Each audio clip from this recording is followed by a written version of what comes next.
place is so bomb. Topanga Rocks in Topanga Canyon.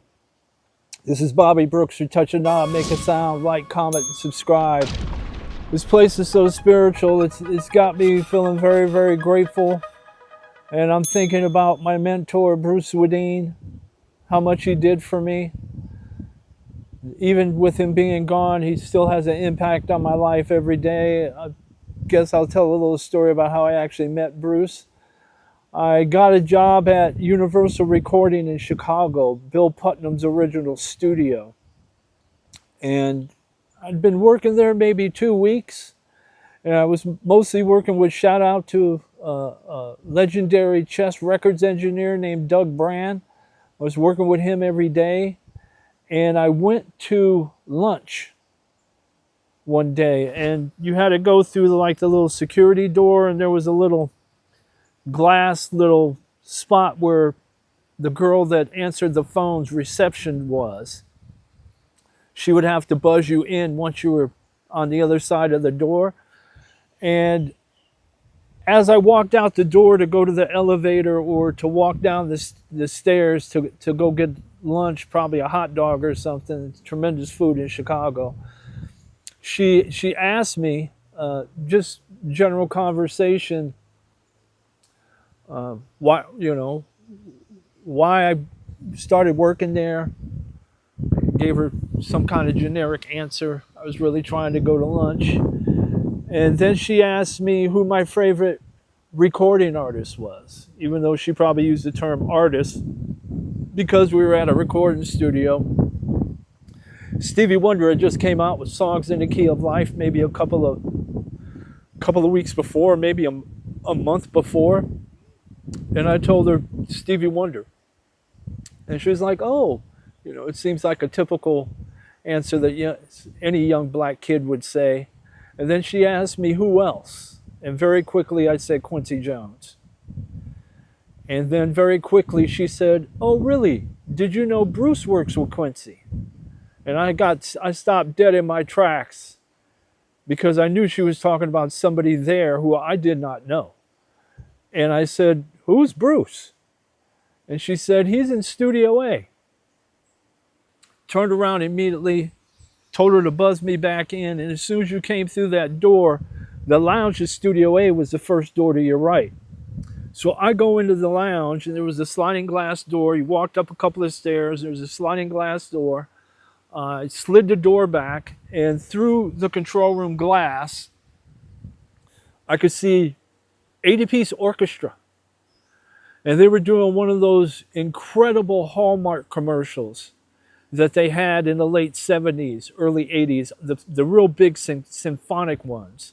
And there was a bunch of, white people, to be frank, there, producers, people of opinion, maybe some people from Hallmark. I'm not sure who they were, but I saw this man, kind of husky man, sitting in the engineer's chair. And I'll just do this. Anybody who knows Bruce knows what this is. This is something that he would do quite often. And I tapped him on his shoulder, on his shoulder right here. And he turned around and looked at me, and I think immediately he knew I was a fanatic. That I was, a fan. And in front of everybody, I just kind of stopped what they were doing and was like, you work with Quincy Jones? And he was like, hang on for a second, kid. He always would call me kid.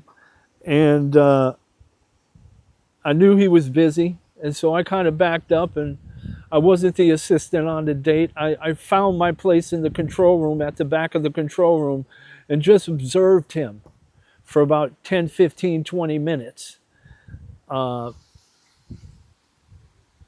of got the feeling that, maybe I was overstepping my bounds. My lunch period was starting to end.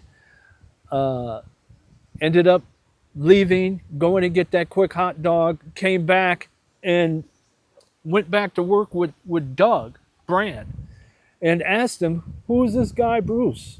And he's like, you mean Bruce Swedien? I was like, yeah, he works with Quincy Jones. And Doug's like, he works with just about everybody.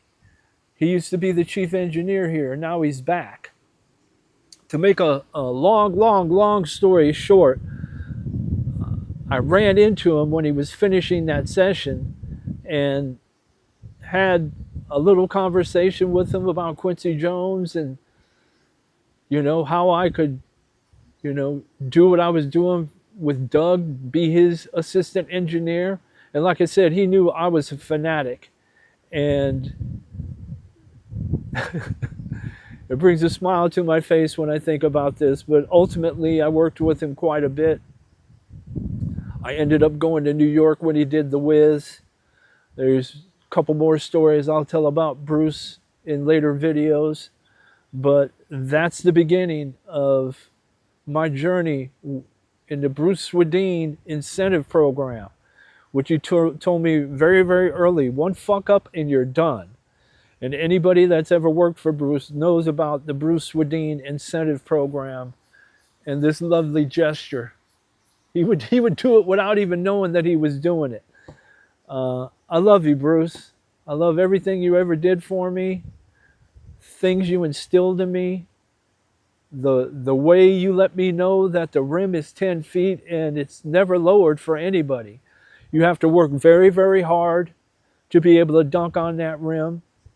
And I know that the only reason I ended up working with Stevie Wonder and Tina Marie and Rick James and the host and all the clients that I had throughout the years was because of the little things that Bruce taught me when I was at Universal.